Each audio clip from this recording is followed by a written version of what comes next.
요엘 2장 18절에서 32절 말씀. 누구든지 주의 이름을 부르면 그때 여호와께서 자기의 땅을 극진히 사랑하시어 그의 백성을 불쌍히 여기실 것이라.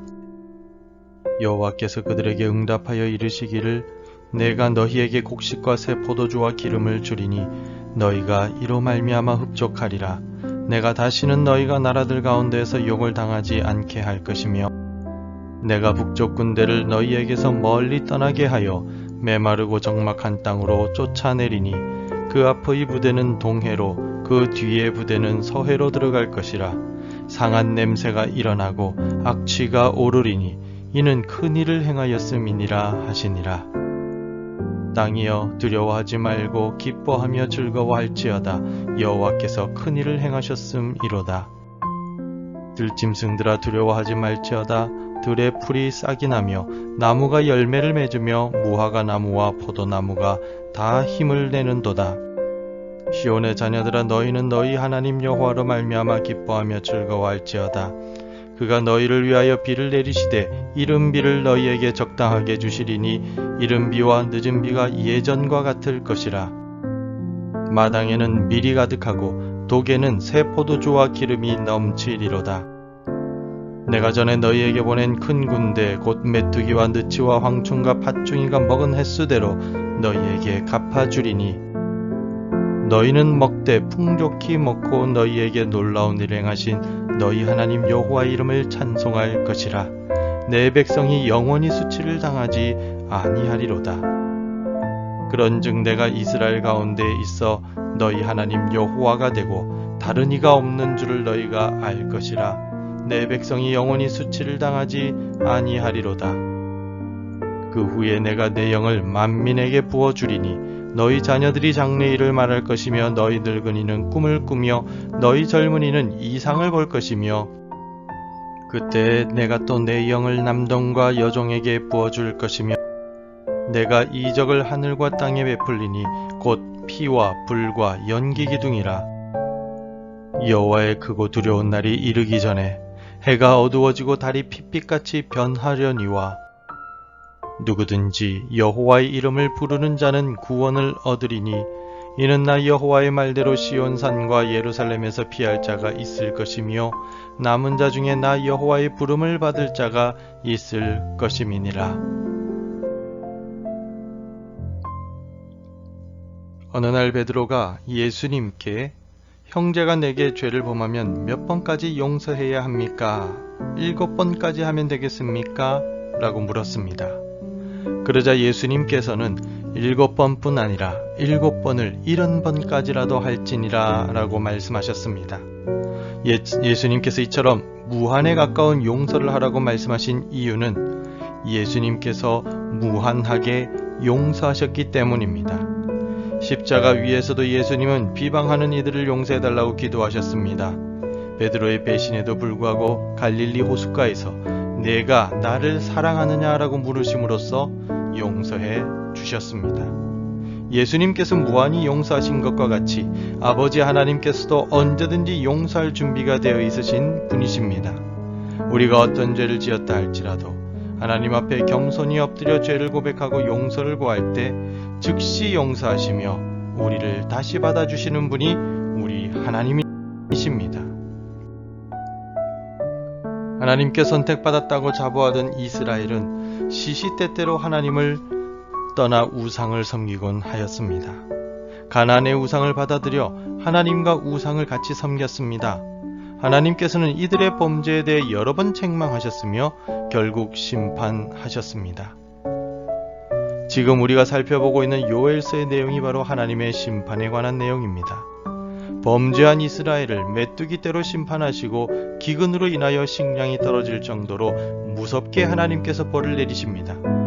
그리고 장차 북방의 이방 민족이 이스라엘 땅에 들어와 메뚜기떼보다 더욱 무섭게 이스라엘을 심판할 것이라고 말씀하십니다.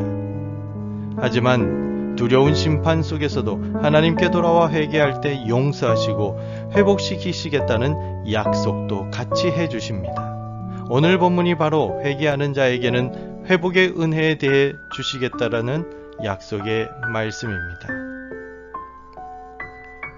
요엘 선지자는 비록 지금 이스라엘이 하나님의 심판으로 인하여 큰 고통 속에 있지만 구원의 길이 그 앞에 열려 있다고 선포합니다.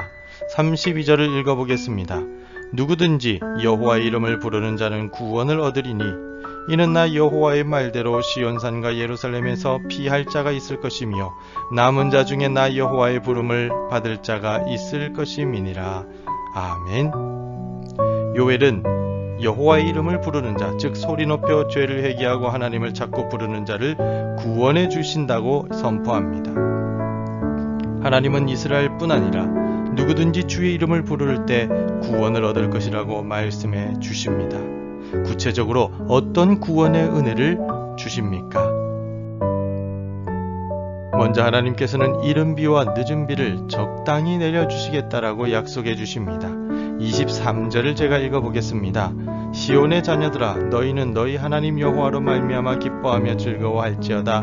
그가 너희를 위하여 비를 내리시되 이른 비를 너희에게 적당하게 주시리니 이른 비와 늦은 비가 예전과 같을 것이라. 아멘.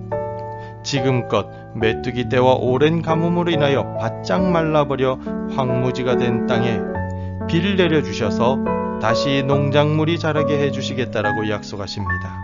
씨를 뿌릴 수 있도록 땅을 부드럽고 촉촉하게 만드는 이른 비를 주시고 곡식이 완전히 여물 수 있도록 늦은 비를 주시겠다라고 약속하십니다. 처음부터 끝까지 하나님께서 돌보시겠다는 약속의 말씀입니다. 회개하고 돌아오는 자에게 하나님께서는 모든 황폐했던 것들을 다시 비옥한 것으로 회복시켜 주십니다. 또한 하나님은 회개한 자들에게 지금껏 고통당한 횟수, 즉 메뚜기와 같은 곤충들로 인해 피해를 입은 횟수만큼 다시 갚아주신다라고 약속하십니다. 25절을 읽어보겠습니다. 내가 전에 너희에게 보낸 큰 군대 곧 메뚜기와 느치와 황충과 팥중이가 먹은 횟수대로 너희에게 갚아주리니. 아멘. 하나님의 이 약속은 고통을 당하기 이전에 풍요로웠던 시절로 다시 돌아가도록 복을 주시겠다는 뜻입니다. 하나님을 섬김으로써 영적으로 풍요롭고 땅이 열매를 맺어 곡간이 풍성했던 그때로 하나님께서 다시 돌려 놓으십니다. 그리고 다시는 똑같은 범죄를 저지르지 말라고 기회를 주십니다. 더 이상 이전의 죄는 기억조차 하지 않으시겠다는 약속의 말씀입니다.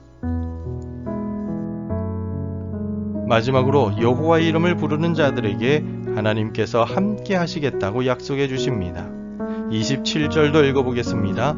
그런즉 내가 이스라엘 가운데 있어 너희 하나님 여호와가 되고 다른 이가 없는 줄을 너희가 알 것이라. 내 백성이 영원히 수치를 당하지 아니하리로다. 아멘. 가운데 있다 라는 말은 히브리어 성경에 케레브라고 하는 단어로 표현되어 있습니다. 이 말은 가까이에 있다 혹은 한가운데 있다는 뜻입니다. 하나님은 겸비하여 회개하고 주의 이름을 부르는 자를 혼자 내버려 두지 않으십니다. 악한 자들에게 고통을 받지 않도록 보호하고 지켜주시며 주의 이름을 부르는 자들과 함께 하시고 동행해 주십니다. 오순절엔 마가의 다락방에 모여 기도하다 성령의 임재함을 경험한 베드로가 일어나 복음을 전하였습니다. 그 복음의 핵심은 누구든지 주의 이름을 부르는 자는 구원을 받으리라. 바로 오늘 본문의 32절 말씀과 같은 말씀이었습니다. 오늘 절망 속에 있는 이들이 참된 회복을 이루기 위해서는 주의 이름을 불러야 합니다. 오직 예수 그리스도의 이름만이 구원과 회복의 은혜를 줄 수 있습니다. 간절함과 겸손함으로 주의 이름을 부르며 살아가는 우리가 되길 바랍니다. 또한 주의 이름을 전하는 제자가 되기를 바랍니다. 기도하겠습니다. 하나님 아버지 감사합니다. 오늘도 귀한 날을 우리에게 허락해 주시고 이른 아침에 주의 말씀을 묵상하게 하시니 감사합니다. 누구든지 주의 이름을 부르는 자는 구원을 얻을 것이라는 이 참된 복음의 말씀을 마음에 품고 오늘도 하나님의 이름을 부르며 주님과 동행하며 살아가는 복된 날이 되게 도와주옵소서. 예수님 이름으로 기도합니다. 아멘. 함께 기도해 주시기 바랍니다. 하나님만이 구원자이심을 믿고 주께 돌아오게 하옵소서. 우리 주변 사람들에게 예수의 이름을 전하게 하소서. 우리 교회와 가정이 성령의 열매를 맺어가게 하옵소서. 오늘도 말씀과 기도로 하루를 시작하시기를 바랍니다.